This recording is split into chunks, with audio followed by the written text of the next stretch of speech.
السلام عليكم ورحمة الله تعالى وبركاته. مرحبا بكم في توقعات أحوال الطقس ليوم غد الثلاثاء إن شاء الله.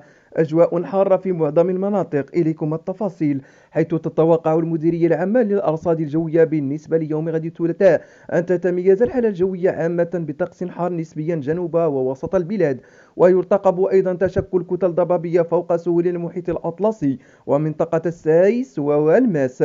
كما سيلاحظ تسجيل بات لرياح قوية نوعا ما جنوب البلاد والسواحل الوسطى. وستتراوح درجات الحرارة الدنيا ما بين 2 و8 درجات بمرتفعات الأطلس والريف والهضاب العليا الشرقية، وما بين 17 و26 درجة بكل من منطقة سوس والشاطمة وجنوب الشرقي للبلاد وبداخل الأقاليم الجنوبية للمملكة، وما بين 8 و17 درجة فيما تبقى من ربوع المملكة. أما درجات الحرارة خلال النهار فستشهد انخفاضا طفيفا بمعظم أنحاء المملكة، وسيكون البحر قليل الهيجان إلى هائج بالواجهة المتوسطية والبغاز وما بين طنطا وبوجدور، وهائجا إلى قوي الهيجان بباقي السواحل.